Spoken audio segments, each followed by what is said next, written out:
দিনে দুপুরে ডাকাতি? হ্যাঁ? ভুল হয়ে গেছে গো বাবুরা, আর কোনোদিনও দিনের বেলায় চুরি করব না। এবারে যা হবে সব চুপি চুপি রাতের আলোয়। হ্যাঁ তবে রে, একবার খালি বাগে পাই তোকে, এমন ধোলাই দেব না যে বালিশে পর্যন্ত পিঠ ঠাকাতে পারবি না। সর্বনাশ করেছে, এই যে সামনে পেছন দিকে একবারে ছেঁকে ধরেছে একদম। এই কি হবে এখন? গাছে উঠে পড়তে পারলে বাবাজিরা সহজে নাগাল পাবে না আর। হ্যাঁ পালানোর পথ নেই, ধরা তোমায় দিতেই হবে আজ। ও আগো, এই যে আকাশে বাতাসে চারিদিক থেকে ঘিরে ধরেছে গো। ওরে বাবা গো, কে আছো? এবারের মতো বাঁচিয়ে নাও গো। না গোপাল দাদা, ওই দামে কি ইলিশ হয়? হয় হয়, চেষ্টা করলেই হয়। সকাল সকাল গরিবের ওপর কি অত্যাচার শুরু করেছো গোপাল? আচ্ছা, দরদাম করাকে কি আজকাল অত্যাচার বলা হচ্ছে নাকি মন্ত্রী মশাই? ন্যায্য দামের চেয়ে কম দামে মাছ কিনছো, এটা কি ওর ওপর অত্যাচার নয়? হক কথা। এই দে রে, ওই ইলিশখানা দে দেখি, কত দাম ওটার? হ্যাঁ জানা না মন্ত্রী মশাই। ব্যাস এইটুকু? আরে এত কম নিলে সংসার চালাবি কি করে রে? এই নে, 8 আনা রাখ। আরে ও গোপাল দাদা, তুমি কি নেবে গো? পুঁটি দিয়ে দে, গোপালের জন্য ওইটাই ঠিক আছে।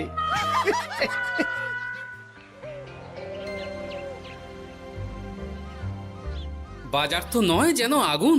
দাও একটু জল দাও দেখি, খেয়ে প্রাণটা জুড়াই। পুঁটি মাছ কিনতেই এই অবস্থা, ইলিশ মাছ কিনতে বললে তবে কি করবে গো? ইলিশ?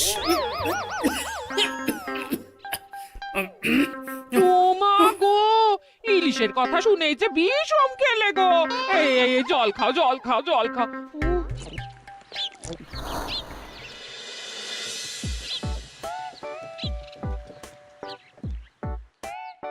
আরে বাবা জীবন যে, তুমি কখন এলে? হ্যাঁ, এই তো বাবা এক্ষুনি এলাম। ও মা, এই বাবা জীবন যে, আর মিনুমা কোথায়? তাকে দেখছি না কেন? মিনু মিনু তো আসেনি আমার সঙ্গে, আমি একাই এসেছি। সে কি কথা? তাকে ওখানে ফেলে একা চলে এলে তুমি? সে তো আমায় ঝগড়া করে বাড়ি থেকে বার করে দিলে। হ্যাঁ, আমার তো আর যাওয়ার জায়গা নেই, তাই ভাবলাম যতদিন আপনাদের মেয়ের মেজাজ ঠিক হচ্ছে ততদিন আমি এখানেই বেশ করেছো বাবা, বেশ করেছো। এ তো তোমারই বাড়ি গো, তোমার যখন ইচ্ছা হয় তখন আসবে। হ্যাঁ, কিন্তু মিনুমা তো এমন করে না কখনো। সেটাই তো আমিও ভাবছি, কি যে হলো হঠাৎ করে। একসাথে থাকলে অমন একটু আধটু হয়। তুমি কিছু চিন্তা করো না বাবা, সব ঠিক হয়ে যাবে। হ্যাঁ, আহা, তুমি এখানে দাঁড়িয়ে থাকলে কেন? যাও বাজার করে নিয়ে এসো। জামাই আমাদের কতদিন পরে এলো। হ্যাঁ, চেহারাটাও কেমন শুকনো লাগছে গো। আহা হা হা হা, রাতে কি খাবে বাবা? লম্বা চালের ভাত দিয়ে একটু পাঁঠার মাংস করে দিই। হ্যাঁ, ওই শুরু হয়ে গেল তো। সে তুমি যতই বিষম খাও না কেন, জামাই আমাদের পাঁঠার মাংস খাবেই খাবে, আমি বলে দিলাম। হ্যাঁ,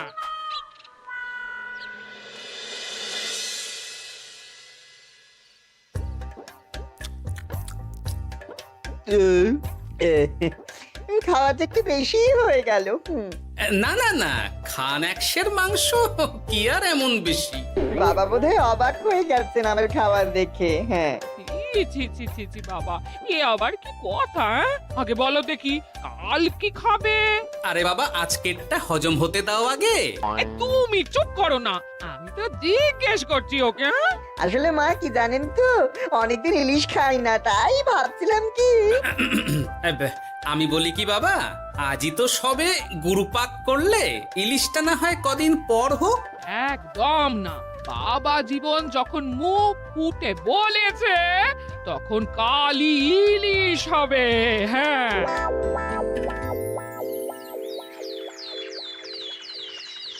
গেছে যখন যাক, বেশি ভেবে আর কি হবে। তার চেয়ে বরং গিন্নি যদি একটু তেল ঝাল দিয়ে কষিয়ে রান্না করে, অনেকদিন পর জমিয়ে ইলিশ খাওয়া যাবে। কি এত একা একা ভাবেন বলুন তো বাবা শ্বশুর? ও বাবা, তুমি আবার উদয় হলে কোত্থেকে? শ্বশুর বাড়ি এসেছি বলে কি খালি হাতে বসে থাকবো নাকি? এই একটু বাজার করে নিয়ে এলাম তাই। বাহ বাহ বাহ বাহ বাহ বাহ, বাহ। কি বাজার করলে শুনি? তেমন কিছু না, ওই একটু চুনো মাছ আর কুমড়ো শাক।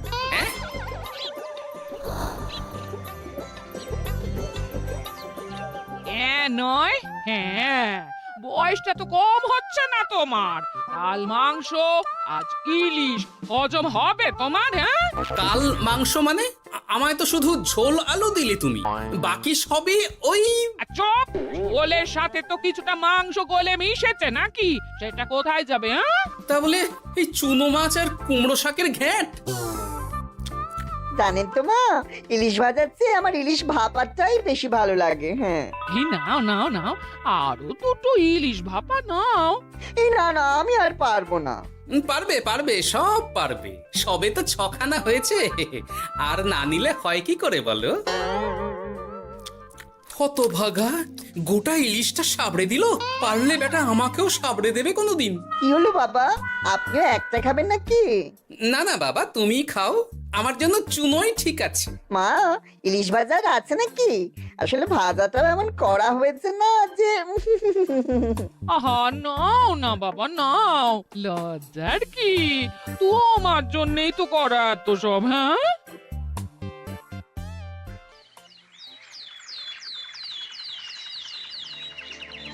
উফ, এই কতদিন পর একটু ভালো মন্দ খেয়ে গায়ে একটু গতি লেগেছে আবার। খিদেটা আরো বাড়াতে হবে। যত খিদে বাড়াবে তত পেট ভরবে, আর যত পেট ভরবে তত শরীর ফুলবে।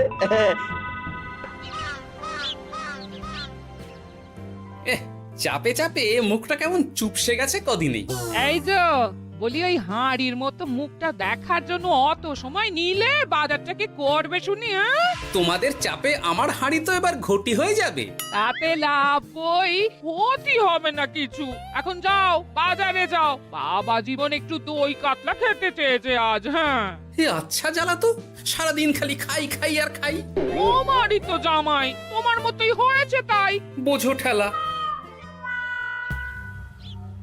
না, কেউ নেই। এই বেলা চুপি চুপি মাথাটা একটু ভিজিয়ে নিতে হবে ভালো করে। উফ, কি কুটকুটানি। রে বাপরে বাপ, গোপালের জামাইয়ের একই কীর্তি। দই খাবো দিয়ে চিনি। এই যে বাবা জীবন, তোমার চুলের একই দশা হয়েছে। হ্যাঁ, এই মাটি পড়েছে রে। মাটির আর কি দেখলে বাবা জীবন? তোমার এই টাকের কথা জানতে পারলে তো তোমার শ্বশুর মশাই শাশুড়ি মা মুখে চুনকালি দিয়ে বিদায় করবে তোমায় ঘর থেকে। এই না না না, এই পায়ে পড়ে আপনার, দয়া করে এমন কি করবেন না আমার সাথে আপনি। ও বাবা, গলার স্বরও বদলে গেছে দেখছি। ইস, ঘেঁটে গেল সব। এখন ঘাটেনি, তবে সত্যি কথাটা না বললে আমি ঘাটিয়ে দেব সব।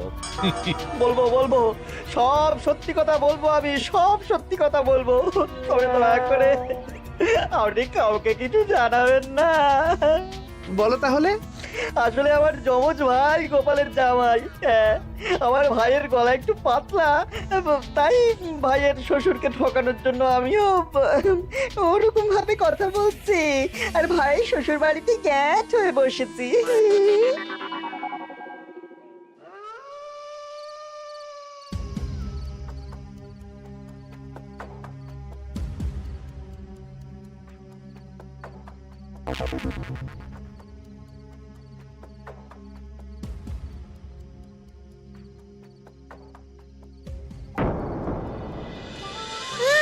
আজ গোপাল দাদুর বাড়িতে ভালোই খাওয়া হবে। হ্যাঁ, হঠাৎ নিমন্ত্রণ পেলে ভালো তো লাগবেই।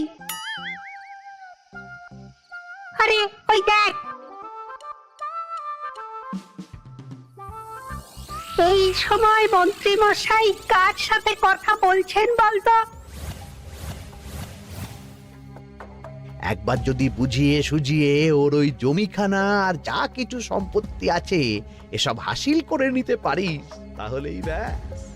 আরে এ তো আমাদের জামাই বাবু। এ যদি সত্যি সম্ভব হয় মন্ত্রী মশাই, তাহলে অর্ধেক সম্পত্তি আমি আপনার পায়ের প্রণামী দেবো, কথা দিচ্ছি। গোপাল বাবা, এবার তোমার কি দশা হয় খালি দেখো। এই কথাগুলো গোপাল দাদুকে এক্ষুনি বলতে হবে। চল। এই কে কে কে ওখানে? কে? শিয়াল হবে হয়তো। শেয়াল? তুমি দেখলে শেয়াল ছিল? শিয়াল ছাড়া আর কি বা হবে? ও এই ব্যাপার, তাহলে তো একটু সাবধান থাকতে হয়।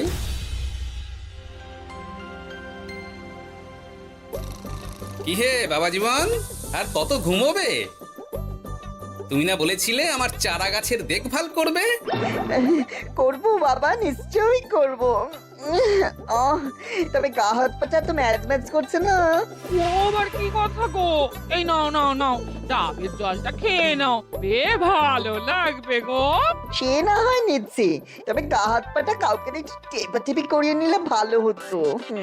গিন্নি আমি চলি বুঝলে, এরপর বাজারে গেলে রাজবাড়ি যেতে আমার দেরি হয়ে যাবে।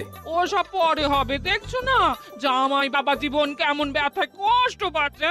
তুমি বরং একটা লোক ডেকে দাও, বাবা জীবনকে একটু হাত পা টিপে দিক। হ্যাঁ, আরে এখন আমি কোথায় লোক খুঁজতে যাব? খোঁজাখুঁজির কি আছে বাবা? আপনি যদি একটু মানে আর কি বলতেনই তো। আমি আমি কি? হ্যাঁ তা কি বলতে চাইছোটা কি বলো তো? ওহ, তুমিও না সত্যি, সব কথা কি মুখে বলে দিতে হয় গো? আর বুঝতে পারো তো কিছু? বাবা জীবন বলছে তুমি থাকতে অন্য লোকের কি দরকার আছে? তুমি তোর হাত পা টিপে দিতে পারো নাকি? আমি আমি আমি শ্বশুর হয়ে জামাইয়ের গা হাত পা টিপে দেবো? এতে লজ্জা পাওয়ার কি আছে বাবা?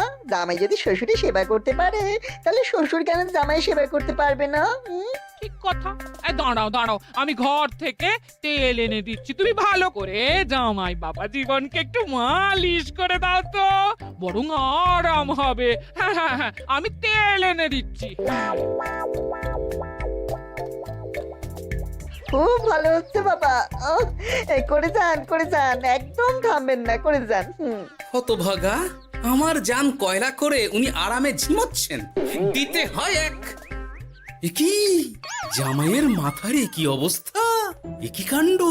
এ তো জামাই নয়, জামাইয়ের মতো দেখতে অন্য কেউ। কি হলো বাবা, থামলেন কেন? ব্যস্ত করছিলেন, করে যান। দিন সে এমন সুখ পাইনি। কি কি করে যান। সেই তো বাবা, তোমায় আরাম দেব না তো কাকে দেব বলো? তুমি আমাদের একটা মাত্র জামাই বলে কথা। না, গিন্নিকে এখনই কিছু বলা যাবে না। যা করতে হবে খুব সাবধানে করতে হবে, না হলেই পাখি ফুরুত হয়ে যাবে।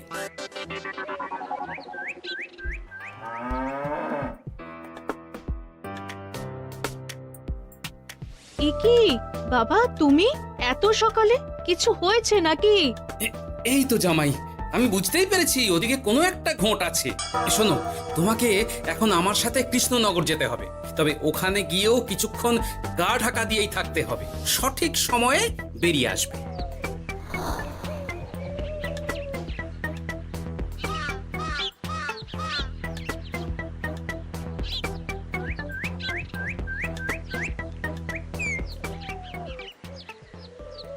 এখন দিব্যি বল পাচ্ছি শরীরে। বাবা শ্বশুর কালকে এমন সুন্দর মালিশ করলেন যে সব ব্যথা একবার ফুরুত করে উড়ে গেছে। আজ তো অনেক বেলা অবধি ঘুমিয়েছি। কি গো গিন্নি, কি এত গল্প করছো বাবা জীবনের সাথে? গল্প আর কি, এই আপনার কথাই হচ্ছিল। কাকভরে আপনি কোথায় গিয়েছিলেন? ওই একটু পুরনো বন্ধুর সাথে দেখা করে এলাম। তা কি নিয়ে কথা হচ্ছিল শুনি? বেশ, তোমরা কথা বলো দেখি, এখন আমি যাই, অনেক কাজ পড়ে আছে যে ঘরে। আসলে আমি ভাবছিলাম কি বাবা, আপনার তো বয়স হচ্ছে, তাই আপনি যদি এই সম্পত্তির ভাগটা আমায় দিয়ে দিতেন তাহলে আর কি, মানে বলতেন তো সব। ও বাবা, ওই দিকেও নজর পড়েছে দেখছি। কি হলো বাবা, কি ভাবছেন? না না, বলো বলো, তোমার কথাই শুনছি আমি। হ্যাঁ, ওই আর কি, আপনি সম্পত্তি আমায় লিখে দিন, তাহলে আপনার কাঁধের ভারটা একটু কমবে। হ্যাঁ, কাঁধের ভার কমবে না আমার কাঁধে চড়ে খাওয়া আরো সহজ হবে? বাবা, আপনি কি বলছেন? আপনি যেমন আছেন থাকবেন, শুধু আপনি না থাকলে তো এত বড় সম্পত্তি আমাকেই রক্ষা করতে হবে। তাই আগে থেকেই সবকিছু বুঝে নেওয়া ভালো, তাই না? তাই আপনি যদি ঠিক কথা, একদম উচিত ঠিক কথা বলেছো তুমি বাবা জীবন। আমি আজই এক্ষুনি আমার স্থাবর অস্থাবর সব কিছুর মালিকানা দিয়ে দেব তোমাকে, তারপরেই আমার ছুটি, আমি মুক্ত। সত্যি বলছেন বাবা? আপনি আজই আমাকে লিখে দেবেন সব? উফ, কি আনন্দ! মিছে কথা কেন বলবো বাবা? তুমি তো আমার নকল জামাই নও, তুমি হচ্ছ গিয়ে আমার 7টা নয় 5টা নয় একটা মাত্র আসল জামাই। কি হলো বাবা, নকল জামাইয়ের কথা শুনে বিষম খেলে নাকি? না না না বাবা, আমি একদম ঠিক আছি। হ্যাঁ হ্যাঁ, ঠিক তো তোমাকে থাকতেই হবে। দাঁড়াও, আমি তাহলে রাজবাড়িতে গিয়ে আমার জমির দলিলটা তোমার নামে লিখিয়ে আসি, বিকেলের মধ্যেই সব কাজ হয়ে যাবে। নিজের বাড়িতে থাকতে রাজবাড়িতে দলিল রেখেছেন কেন? আমার কাঁচা বাড়ি, ইঁদুর পোকামাকড়ের উৎপাত। যাই হোক, আমি এলাম। হ্যাঁ, ভূপাল রে ভূপাল, এবার খুলে যাবে তোর কপাল। হ্যাঁ, শোনো জামাই, তোমাকে কিছু কাজ করতে হবে। কি কাজ? চলো, যেতে যেতে বলছি। সবার আগে এক মুহুরির কাছে যাব, কিছু নকল কাগজপত্র বানাবো, আর তারপর তুমি সেই কাগজ নিয়ে যাবে মন্ত্রীর বাড়ি। কিন্তু কেন? কারণ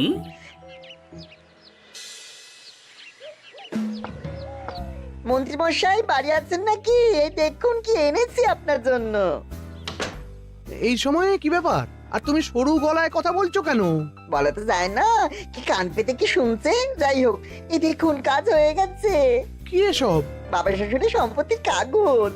বেশি কিছু করতে হয়নি, একটু মাপ চাইতেই লিখে দিলেন সব। তুই করেছ কি? গোপাল এত সহজে লিখে দিল সব? এই নিন, নিজের চোখে দেখুন না। সাব্বাস ভূপাল, সাব্বাস। এতদিনে বেটা গোপালকে বাগে পেয়েছি। কিন্তু সম্পত্তিটা তো আমার ভাইয়ের নামে লিখে নিলাম, আমার ভাইয়ের থেকে আমার নামে কিভাবে হবে? সেসব আমি সামলে নেব। আগে তো গোপালকে ঘর ছাড়া করি। এক্ষুনি চলো আমার সাথে তার বাড়ি, আজই বেটাকে পথে নামিয়ে ছাড়বো। চলুন।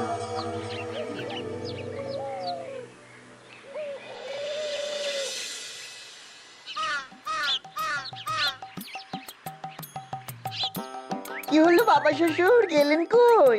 এই তো বাবা, চলে এসেছি। আমার নামে দানপত্র? সব প্রস্তুত, এক্ষুনি চলে আসবে। আচ্ছা, পুরো সম্পত্তিটা ওকে লিখে দেওয়া কি ঠিক হবে গো? কিছুটা না হয় আমাদের মিনুর নামেও লিখে দিলে। আর আমাদের তো একটা ছেলেও আছে নাকি? ওর কথা কি তুমি ভুলে গেলে নাকি? আপনি মিছি মিছি এসব ভাবছেন মা? আমার নামে সম্পত্তি মানে কি শুধু আমি ভোগ করবো নাকি? আমি তো এসব করছি যাতে শুধু দেখভাল করতে পারি, তাই। তবে মিছি মিছি চিন্তা করো না গিন্নি, জামাই আমাদের বুঝদার ছেলে, একা হাতে সব বুঝে নেবে। তুমি যখন বলছো তবে তাই হোক। এত কিছু করলাম, এই আনন্দে তুমি তোমার শাশুড়ি মাকে একটা প্রণাম করে নাও দেখি। নিশ্চয় নিশ্চয়, সে তো করতেই হবে।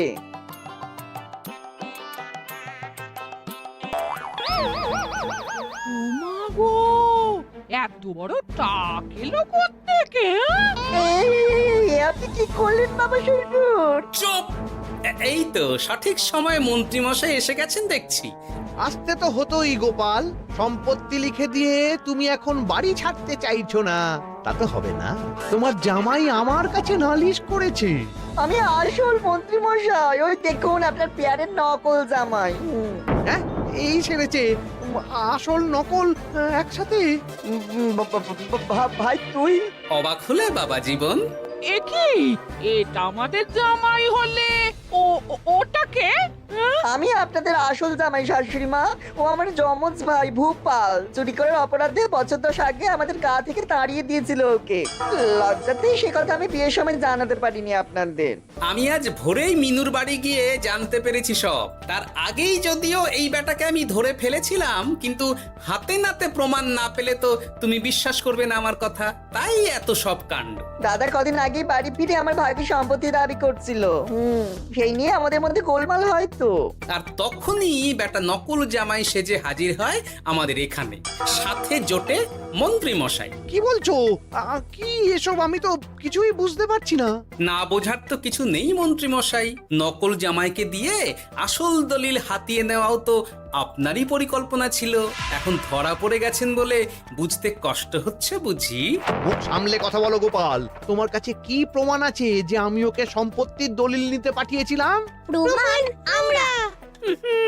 আমরাই সেদিন ঝোপের আড়াল থেকে দেখেছিলাম সব। তুমি কাকুটাকে বলছো গোপাল দাদুর সম্পত্তি হাসিল করে নিতে, আর ওই কাকুটাও বলেছিল সম্পত্তি পেলে তার অর্ধেক ভাগ তোমাকে দেবে। ভুল হয়ে গেছে গোপাল, তুমি আমায় ক্ষমা করে দাও গোপাল। এসব কথা মহারাজের কানে উঠলে রক্ষে থাকবে না আর আমার। ভুল যখন করেছেন তখন সাজা তো আপনাকে পেতেই হবে।